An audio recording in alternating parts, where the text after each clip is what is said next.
Há 3.000 anos, um povo misterioso prosperava na Itália. Ricos, elegantes e sofisticados, os etruscos estavam bem à frente de seu tempo. Eles não pareciam ter aquelas inibições sociais com as quais nos preocupamos. Eles adoravam banquetes e festas, beber e dançar. Os etruscos ensinaram os franceses, que na época eram os gauleses, a beber vinho. E diziam que suas mulheres entregavam-se ao amor livremente. Os gregos achavam que havia muita promiscuidade. Suas frotas de supernavios os transformavam em negociantes implacáveis. Eram guerreiros ferozes e sanguinários na batalha. As imagens etruscas presentes nas tumbas são cheias de sacrifícios de sangue. O ouro e a prata fizeram dos etruscos homens ricos, e eles esbanjavam essa riqueza em esportes espetaculares e em obras de arte fabulosas. Seu mundo parecia um paraíso, mas estava condenado. Os sacerdotes etruscos previram que sua civilização duraria apenas 1000 anos. E era verdade. 100 anos antes do nascimento de Cristo, esse mundo extraordinário desapareceu. O que aconteceu com essa grande civilização que abriu caminho para o poderoso Império Romano? Onde estão os etruscos agora? Os prazeres do mundo antigo. Esta paisagem idílica na Itália Central já foi a terra natal dos antigos etruscos, a Etrúria. Foram eles que drenaram os pântanos e derrubaram as florestas, escavaram canais e construíram estradas, esculpindo a paisagem que os italianos agora chamam de Toscana. As cidades etruscas, no alto das colinas, já dominaram toda esta região. Hoje há poucas evidências dessas fortalezas etruscas. Elas foram soterradas por 2000 anos de edificações romanas e medievais. Os romanos são vistos como a maior superpotência do mundo antigo. Contudo, sem os etruscos, Roma não teria existido. Foram eles que puseram Roma no seu caminho para a glória e demarcaram seus limites. Com uma extraordinária habilidade para a engenharia, eles a transformaram de um vilarejo pantanoso numa cidade importante. Quando a Etrúria foi finalmente engolida pelo poderoso Império Romano, Roma absorveu a cultura etrusca e a reclamou para si. Eles foram a primeira alta civilização da Península Itálica. Eles transmitiram aos romanos uma série de aspectos da sua própria cultura e que foram passados adiante pelos romanos por toda a Europa. E em muitos locais sobrevivem até hoje, embora nunca sejam reconhecidos como etruscos. Podemos apontar muitas coisas que influenciaram nossa cultura, que vieram dos etruscos. Até mesmo aquilo que chamamos de numerais romanos, que, na verdade, eram numerais etruscos. Copiados pelos romanos dos etruscos e depois herdados por nós. Jamais saberemos o quanto de nós realmente é etrusco.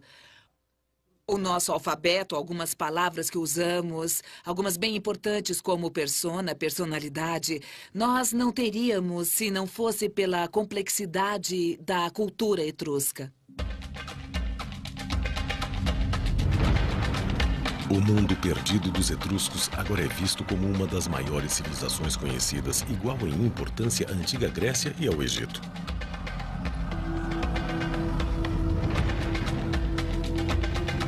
Sua cultura emergiu há somente 3.000 anos na Itália Central.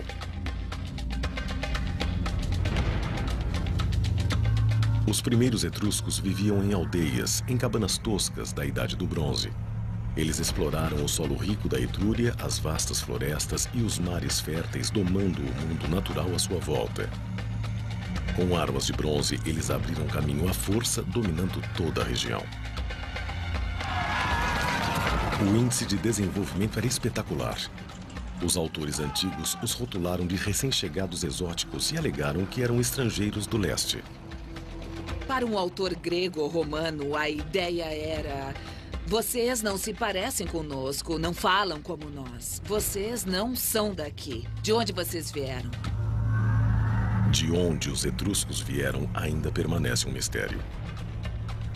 O que importa é que a cultura etrusca se formou em solo italiano. Não importa de onde eles vieram originalmente, o mesmo se deu com os romanos. A cultura romana se formou aqui, então ela é italiana, embora possa ter vindo de outro lugar. O que intrigava os antigos era o fato de, num espaço de algumas centenas de anos, os etruscos emergirem como a economia de crescimento mais rápido do mundo mediterrâneo. Mas agora não há nenhum mistério sobre a forma como os etruscos ficaram tão ricos. A terra sob seus pés estava cheia de tesouros.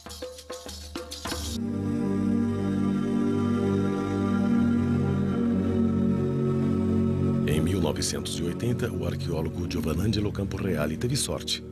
Sua descoberta revelou a sociedade etrusca no momento exato em que florescia. Começamos examinando o bosque.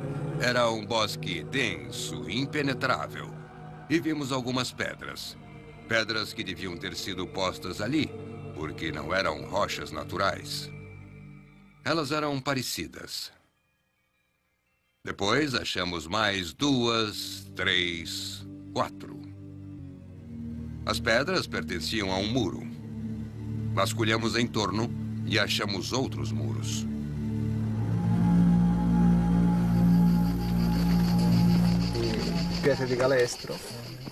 O professor havia se deparado com a mais completa cidade etrusca já encontrada. Abandonada de forma misteriosa, sem haver outra construção em cima, ela ficou milagrosamente preservada sob a densa floresta. Durante 20 anos, este local deu aos arqueólogos uma ideia de um mundo antigo. Tratava-se de um grande assentamento, 2 vilas imponentes cercadas por um complexo de casas menores. Uma vila em particular constituiu-se numa rica fonte de achados. Foram encontrados pesos de pedras. Eles faziam parte de um tear manual, provavelmente usado pelos escravos da casa para afiar a lã fina para as roupas de inverno.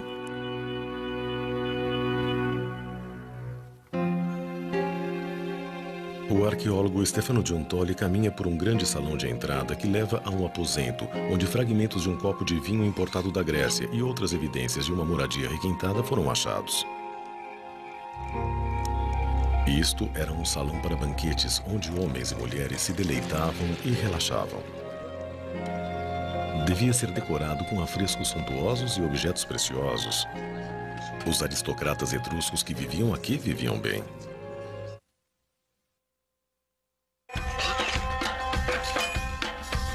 Esta era uma cidade em desenvolvimento construída ao redor de uma rede de minas de metais preciosos que pertenciam a famílias etruscas ricas. Foi assim que os etruscos enriqueceram tão depressa. Foi aqui que eles literalmente tiraram sua fortuna da terra. Eles tinham depósitos minerais enormes, os maiores depósitos de prata da Europa, depósitos de cobre e provavelmente de estanho e de ferro também. Essa riqueza de materiais e talvez de outras matérias-primas se manifesta através da grande explosão da sociedade etrusca por volta de 700 e 600 a.C. As cidades são construídas e a elite etrusca se torna cada vez mais rica.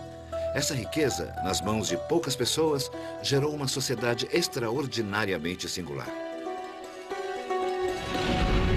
Por toda a Etrúria, as minas bancavam a economia. Enquanto Roma ainda era um grupo de vilarejos, os etruscos injetavam dinheiro na construção de cidades fabulosas no alto das colinas. Até 25.000 pessoas viviam e trabalhavam nessas cidades-estado independentes, populações enormes para o mundo antigo. Na antiga Etrúria, as senhoras ricas e bem vestidas, acompanhadas por servos, caminhavam pelas ruas pavimentadas da cidade. Havia arquitetura em pedra, pontes, e devia haver um saneamento melhor que o das cidades vizinhas por causa da engenharia. Foi a extraordinária habilidade técnica dos etruscos que viabilizou suas grandes cidades. Como as cidades modernas, elas foram construídas em setores, com água corrente e sistema de esgoto. Sob a atual Orvieto, grandes tanques d'água que foram escavados à mão há 2.500 anos ainda estão intactos. Com a mineração, os etruscos ficaram ricos, mas foram os desenvolvimentos técnicos que impulsionaram a Revolução Industrial. O metal que lhes proporcionou esse grande salto foi o ferro. Com a descoberta do ferro, eles puderam construir ferramentas que viabilizaram a agricultura intensiva. Por exemplo, o arado e o machado. E assim, mais terra foi cultivada. As árvores foram cortadas e a terra pôde produzir mais de uma colheita por ano. Eles começaram a produzir ferramentas de ferro para uso doméstico e, sem dúvida, tudo isso gerou uma autêntica revolução cultural. Apenas 500 anos após os etruscos terem emergido no século VI a.C., os chefes daquelas aldeias com cabanas toscas haviam se tornado aristocratas, proprietários de terras e minas. Também havia uma nova classe média composta por artesãos, mercadores e comerciantes. Eles viviam na boa vida enquanto seus escravos faziam um trabalho pesado. Os escravos etruscos, embora ainda pertencessem a seus donos, também levavam uma boa vida. Um dos antigos autores gregos menciona: alguns desses etruscos são tão ricos que tratam seus escravos como se fossem homens livres. Eles possuem suas próprias casas, roupas boas e dirigem negócios. É um tipo diferente de escravidão, difícil de entender no mundo moderno. A rica classe aristocrata gastava seu dinheiro em arte. A arte etrusca ainda é seu legado mais extraordinário. Através dela, podemos viajar no tempo. Há muitas cenas diferentes que mostram a vida diária dos etruscos. Vemos as pessoas em banquetes, jantando, dançando, pessoas ouvindo música ou tocando instrumentos musicais e jogando.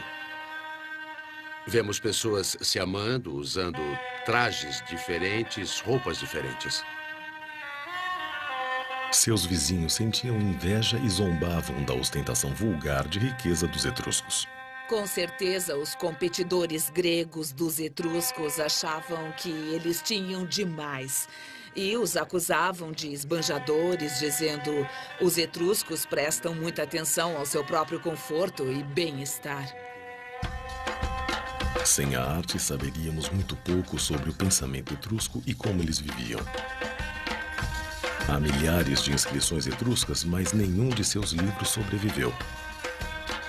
Dizem que a história é sempre escrita pelos vencedores, e até agora a história dos etruscos só foi contada por seus inimigos, os gregos e os romanos. Eles diziam que as mulheres etruscas eram permissivas em relação a favores sexuais e tinham relações sexuais com seus escravos. Os gregos os acusavam de fazer sacrifícios humanos e pirataria. Os romanos diziam que os etruscos eram muito supersticiosos, obcecados em tentar prever a vontade de seus deuses. Quanto disso seria verdade? Temos de bancar o detetive, comparar um pequeno indício extraído de um escritor greco-romano com algo que foi escavado. É uma grande tragédia termos perdido a literatura etrusca. Sem dúvida, se tivéssemos alguns de seus livros, isso mudaria completamente nossa visão sobre eles. Nossa visão dos etruscos torna-se bem mais clara através de outro aspecto surpreendente de sua cultura. Eles eram muito religiosos e acreditavam que a boa vida duraria por toda a eternidade. Há 60 anos, arqueólogos italianos descobriram tumbas não violadas no litoral, perto de Tarquínia. Eles usaram sondas sísmicas e periscópios para examinar as tumbas subterrâneas ocultas há milhares de anos. Foi a primeira tentativa séria de explorar os túmulos usando uma tecnologia não invasiva. Uma vez no interior, eles ficaram estarrecidos.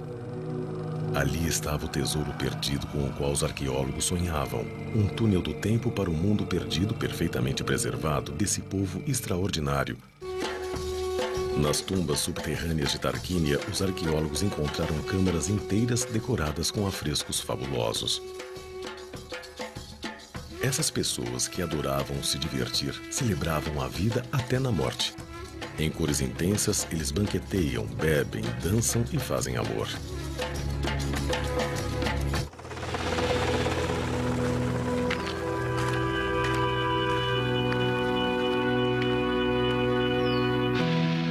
Os etruscos construíram grandes cidades para seus mortos.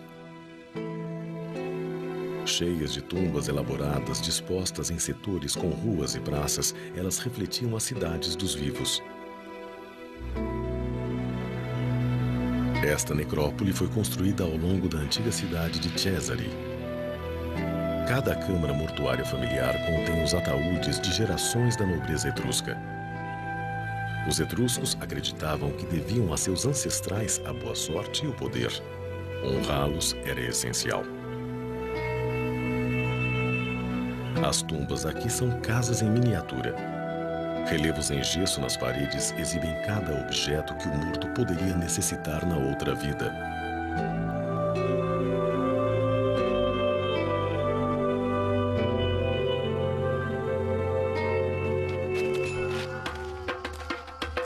Sabemos, através das pinturas nas tumbas, que um funeral nobre era um evento dramático e colorido, uma espécie de celebração. Os etruscos acreditavam que a morte era um novo começo. A vida foi boa, mas a morte ia ser ainda melhor porque seria desfrutada na companhia dos deuses.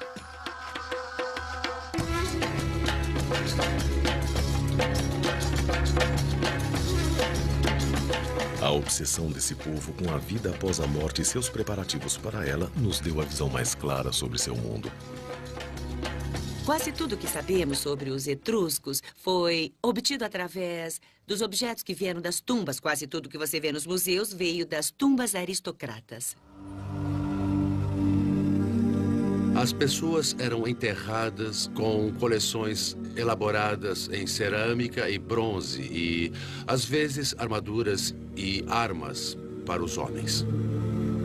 A vida diária e a vida pós-morte estavam intimamente ligadas e os objetos na tumba sempre incluíam pratos e coisas relacionadas a beber e a festejar por toda a eternidade. Também haviam sofás onde eles poderiam se reclinar e dormir felizes, usando roupas finas e joias, ostentando os símbolos de seus status. Nenhuma mulher etrusca de respeito iria ao encontro dos deuses sem pelo menos um espelho de bronze polido. Milhares desses objetos delicados, exclusivamente etruscos, foram achados nesses túmulos. Originalmente, esses espelhos eram brilhantes e refletiam o rosto do indivíduo que usava de um lado e, ao ser virado, havia do outro lado uma superfície côncava ornamentada. Era muito comum usarem um adorno chamado laça. É uma figura particularmente etrusca e há uma representada bem aqui neste espelho.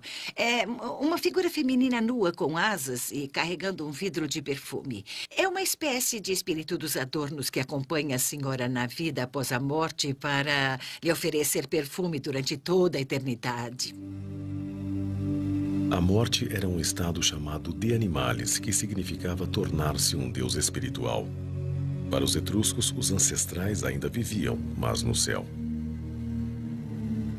Temos a ideia de que eles consideravam a vida após a morte como um lugar maravilhoso. Era ótimo ir para o além. Depois, essas pessoas eram veneradas como os ancestrais. Eram consideradas os próprios deuses.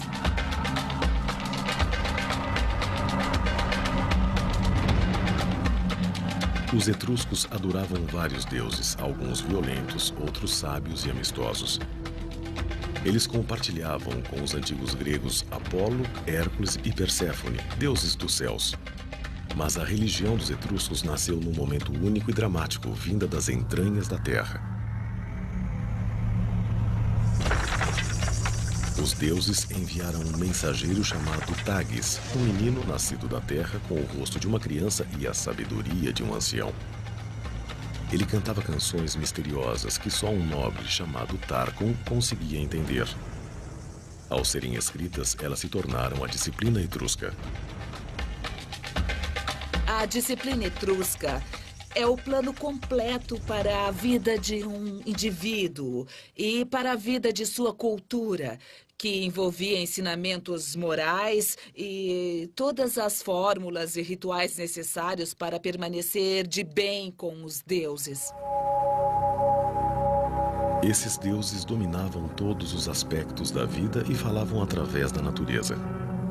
Cada animal, cada árvore e até mesmo o vento carregava uma mensagem dos deuses. O voo dos pássaros era especialmente importante. A altura em que voavam e a direção de onde vinham eram um presságio de sucesso ou desastre. Os sacerdotes etruscos, os professores e os intérpretes eram os membros mais poderosos da sociedade. Eles ensinavam que tudo no mundo estava dividido de acordo com a lei sagrada e somente eles poderiam decodificar a mensagem dos deuses.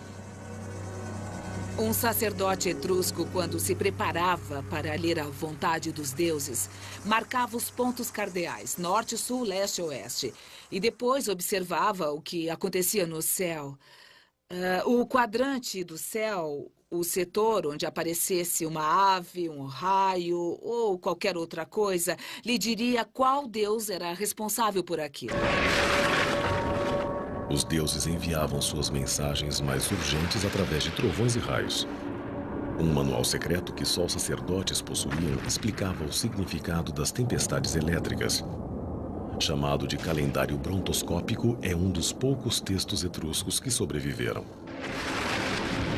É um documento completo para todos os dias do ano. Funciona perfeitamente. Se trovejar, você procura aquela data no livro. Muitas das mensagens nos parecem bem tediosas. Se trovejar hoje, a colheita de cevada será boa. E outras são bem racistas. No dia 19 de agosto, por exemplo, se trovejar, as mulheres e os escravos terão coragem de cometer assassinatos. Os etruscos não se arriscavam a tomar decisões sem antes consultar os sacerdotes para que lessem os presságios e previssem o que os deuses podiam achar. Eles eram considerados muito supersticiosos e os romanos diziam que eram o povo mais supersticioso de todos porque eles eram realmente obcecados por entender a vontade dos deuses.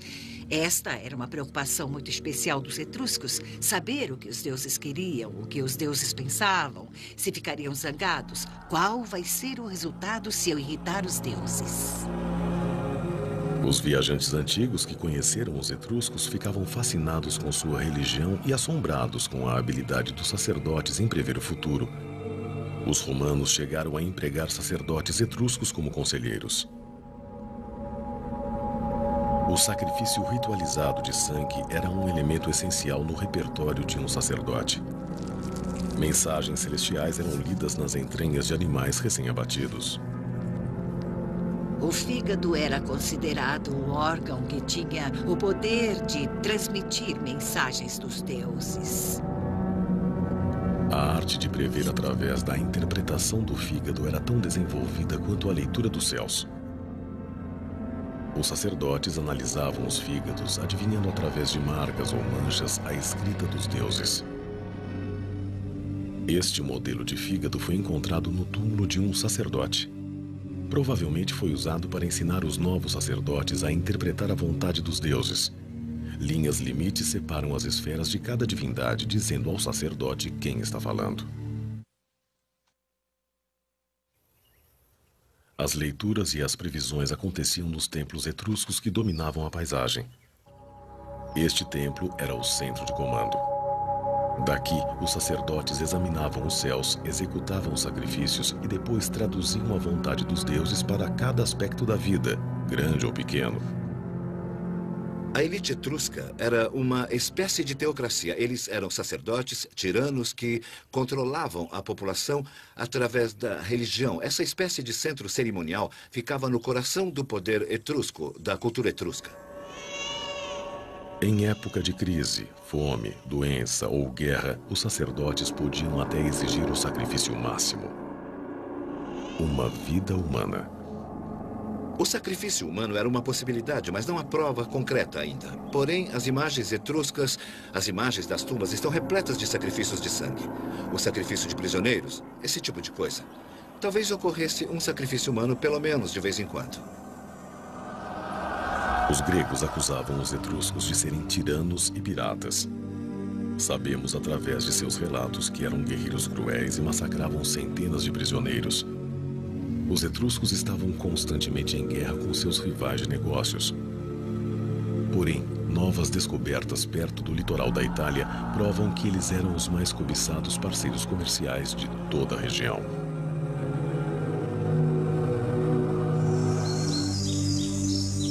Os etruscos logo se tornaram a força comercial mais poderosa do Mediterrâneo. Eles tinham a matéria-prima que todos queriam, metais raros.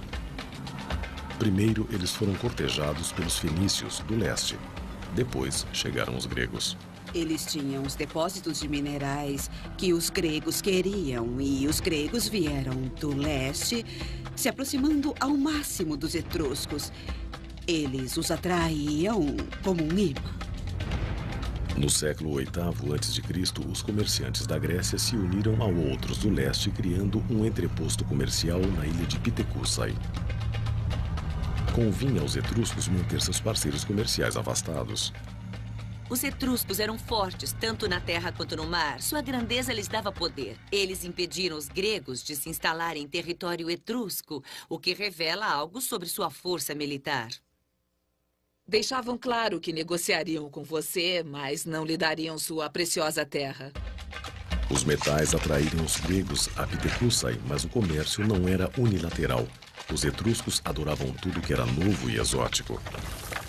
Em troca dos recursos naturais da Itália, os etruscos recebiam uma riqueza de produtos alimentares, vinho, azeite de oliva, que eles logo aprenderam a cultivar e a produzir.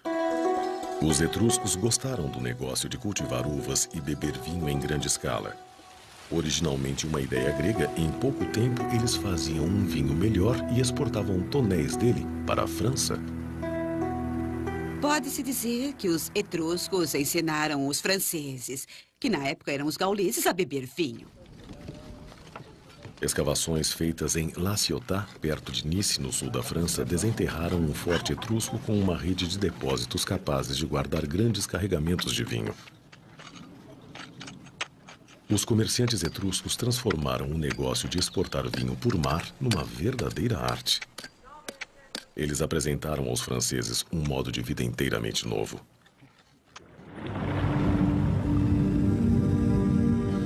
Hoje podemos ver como era importante o comércio de vinho. Um navio encontrado ao largo da costa francesa permaneceu enterrado na lama por 2.500 anos. Este cargueiro levava 30 toneladas de vinho.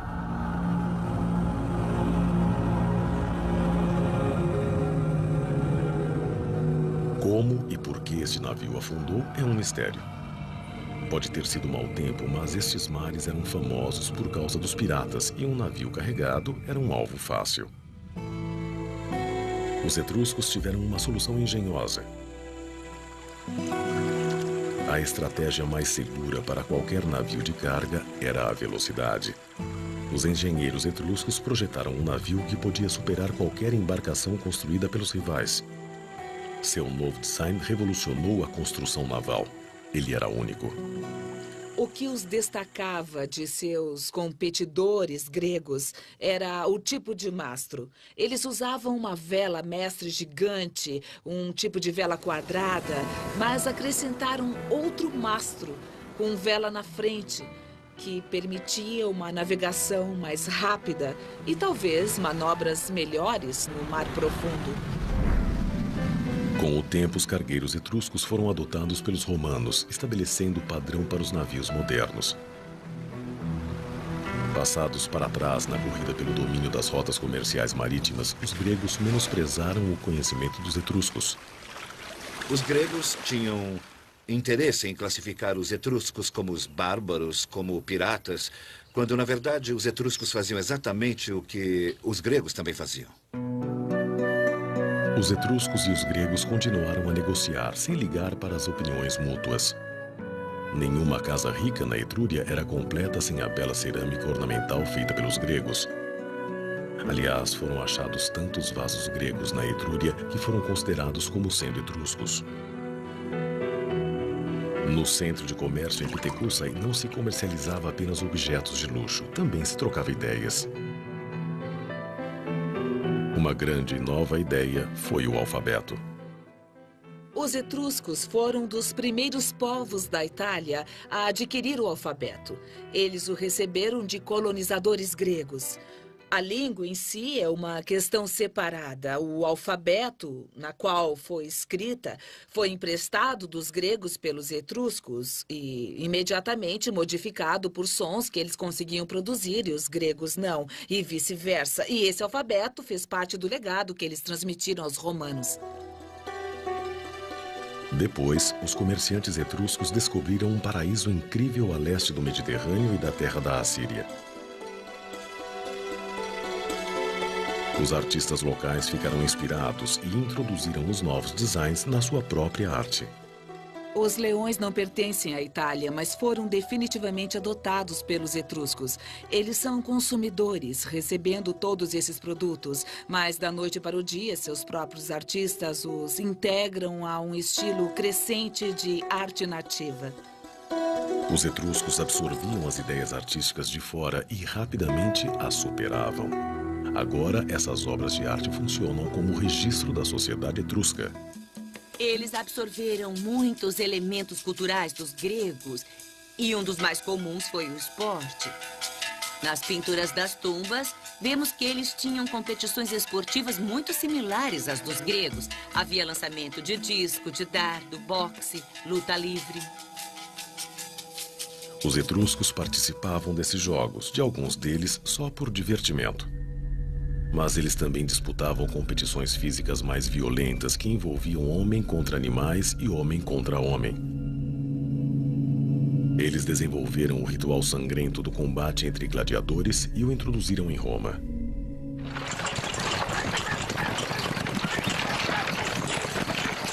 No leste, eles se depararam com a última moda em transporte veloz, a biga. Foram os etruscos que inventaram o esporte eletrizante de corrida de bigas e construíram um novo estádio para isso em Roma, os Circus Maximus. Originalmente feitas para os nobres na opulenta Etrúria, logo todos estavam se deslocando em bigas. Coisas que eram prerrogativas do rei no Oriente Próximo agora assumem conotações mais gerais. E o banquete é talvez o mais conhecido desses costumes, do qual um grande rei do Oriente Próximo declinaria para brindar com seus guerreiros. Mas agora, cada guerreiro da cidade etrusca espera se juntar ao banquete cívico. Os etruscos apreciavam os banquetes originais e diferentes. Eles inventaram os banquetes mistos, onde as mulheres bebiam vinho e se deitavam ao lado de homens. Esta mistura pública dos sexos horrorizava seus vizinhos e não era a única coisa sobre as mulheres etruscas que chocava os gregos e romanos. Para seus vizinhos, as mulheres etruscas eram extremamente liberais. Um viajante grego que escreveu no século IV a.C. descreveu seus hábitos. As mulheres etruscas jantam com qualquer homem que esteja presente. Os etruscos compartilham as suas mulheres. Não é vergonha para elas serem vistas em experiências sexuais. Elas se exercitam nuas, expondo seus corpos aos homens. Eles criam seus filhos que nascem sem saber quem é o pai. O quanto disso é verdade? As mulheres andavam livremente na sociedade etrusca, eram vistas em festas, deitadas com seus maridos, apreciando um gole de vinho, dançando e vivendo uma vida realmente muito mais liberada que a de suas irmãs em Roma ou Atenas. As mulheres etruscas realmente apreciavam a vida social e os banquetes, o passatempo favorito dos etruscos, tanto quanto os homens. Sabemos que algumas mulheres possuíam seus próprios recipientes para usar em banquetes e, pelo menos em 2 tumbas, havia 2 grandes cuias de vinho com inscrições dizendo que pertenciam a mulheres. As mulheres romanas eram proibidas de beber vinho sob pena de morte. As mulheres etruscas bebiam, mas será que acreditavam no amor livre? Há uma referência aos etruscos feita pelo historiador grego Theopompos. Ele estava acostumado ao simpósio, que tinha apenas homens e prostitutas. E a ideia de que as mulheres se deitassem com seus maridos nos banquetes o deixava chocado. Ele considerava essas mulheres prostitutas. Os gregos provavelmente viram imagens de mulheres comendo ao lado de seus maridos e pensaram numa orgia. Mas não há provas. Esse é o tipo de coisa que os inimigos dizem de você. Não há dúvida de que as mulheres etruscas, comparadas com as gregas e as romanas, eram extraordinariamente livres. Mas isso em parte porque suas irmãs na Grécia e em Roma eram simplesmente um objeto do homem, sua propriedade, e não tinham nenhum direito. As mulheres gregas se mantinham nos seus aposentos, fiando, tecendo, fazendo coisas femininas. As mulheres romanas, tradicionalmente, não tinham permissão de participar da vida pública.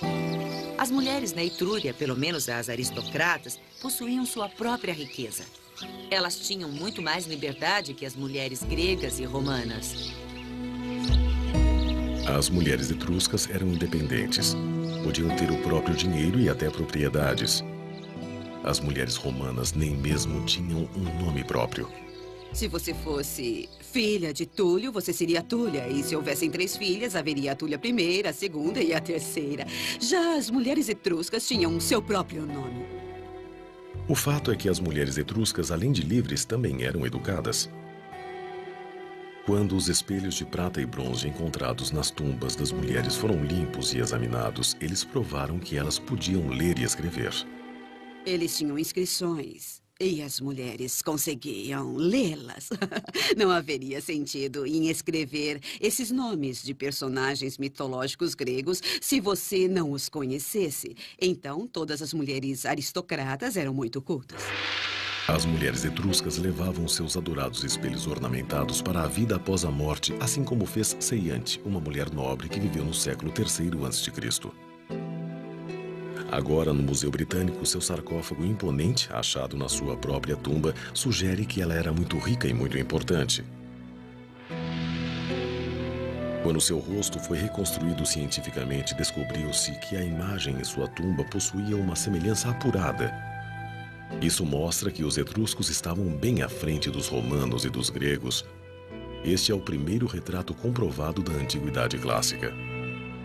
Mas havia uma discrepância estranha. Embora devesse ter 50 anos quando morreu, o artista a retratou como uma mulher bem mais jovem. Talvez ele a tenha conhecido.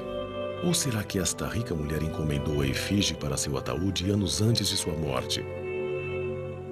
Quando seu esqueleto foi exposto e radiografado, houve outra revelação que certamente deve ter assombrado os gregos. Uma das coisas mais notáveis sobre Ceiante era o fato de ser uma amazona. E esta é a única evidência que temos sobre mulheres etruscas montando a cavalo. Nós sabemos que ela cavalgava devido à forte musculatura que tinha em certas partes do esqueleto, como as coxas e a parte de baixo das costas. Ela passou boa parte da vida cavalgando e não confinada aos aposentos das mulheres, assim como as gregas e as romanas. Mas até que ponto ia essa liberdade?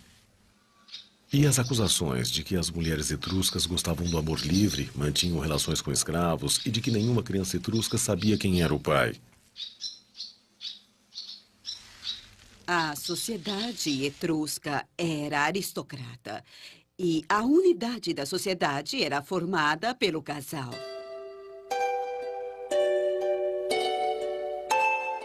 O casal aparece repetidamente durante os 1000 anos da história etrusca, do começo ao fim. As efígies sentimentais nos ataúdes etruscos de maridos e esposas se abraçando por toda a eternidade falam por si próprias.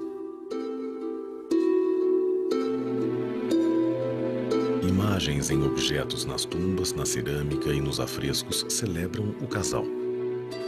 Será que os etruscos, que gastavam tanto dinheiro e energia honrando seus ancestrais, não se importariam em saber quem era o pai de seus filhos?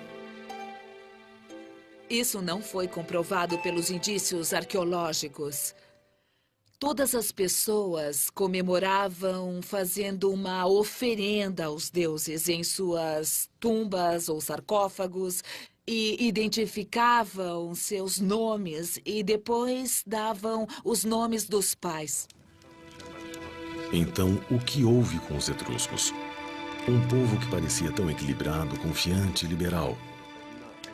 Estariam eles tão entretidos em se divertir que foram pegos de surpresa por seus inimigos? Ou surgiu uma nova ameaça? O reinado triunfante dos etruscos chegou ao fim após 1000 anos. Dizem que eles eram tão obcecados com a busca do prazer que não perceberam uma nova ameaça, não de fora, mas de seus vizinhos. Não há dúvida de que eram muito bem organizados, guerreiros soberbos e politicamente ativos. No século VIII a.C., no alvorecer da história romana, os sacerdotes etruscos decretaram seus limites. O censo comercial etrusco estabeleceu a cidade de Roma como um centro mediterrâneo para o comércio e os negócios. No século VII, a dinastia etrusca dos Tarquínios dominou Roma. Pelo menos 2, talvez 3 dos primeiros reis romanos são etruscos.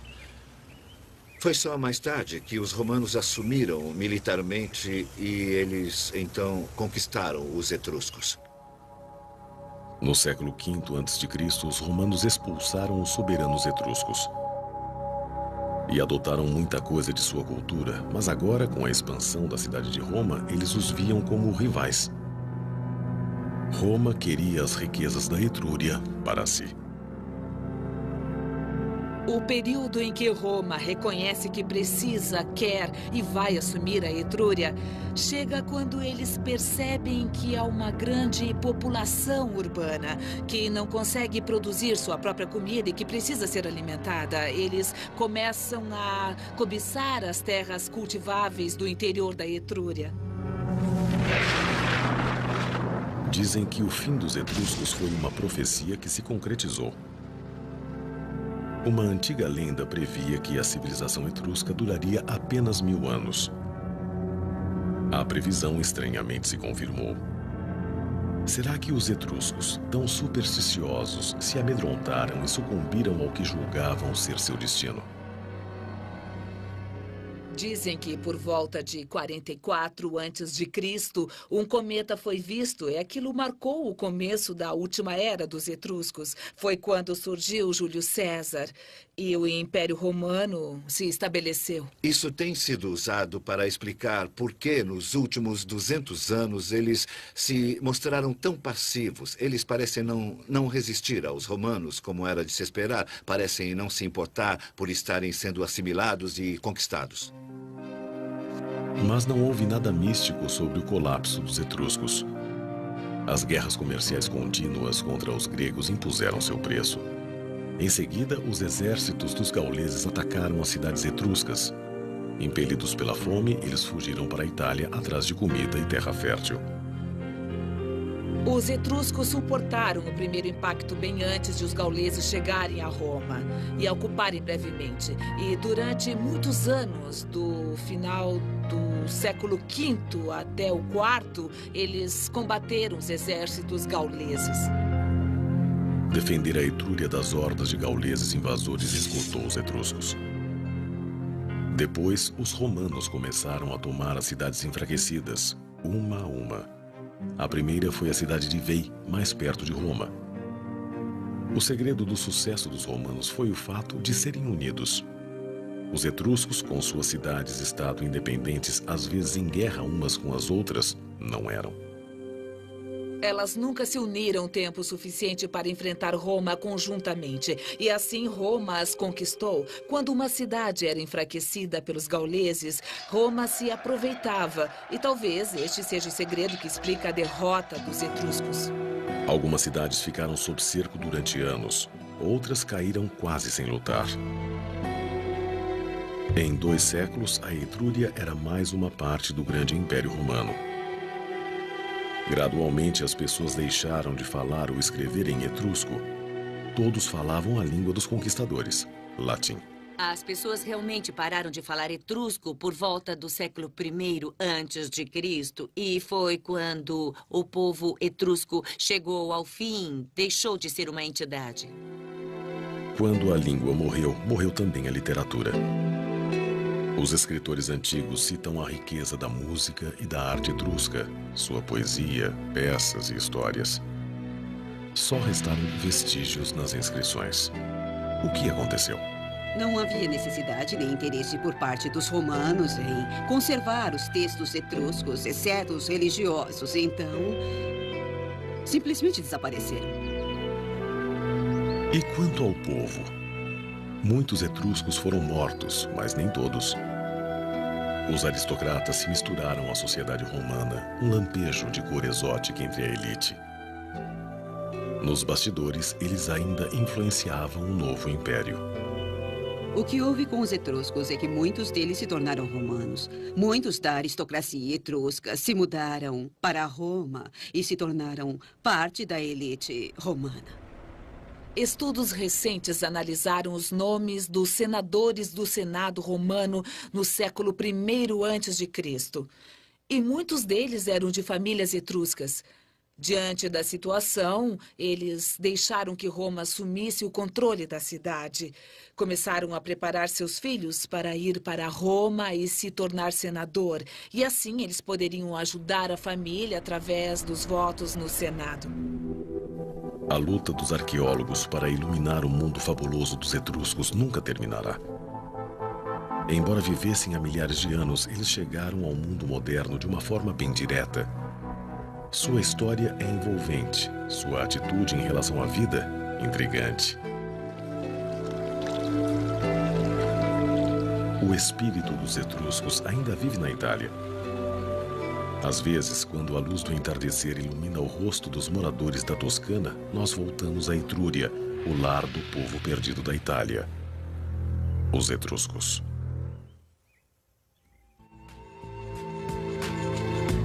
Versão brasileira, DPN Santos.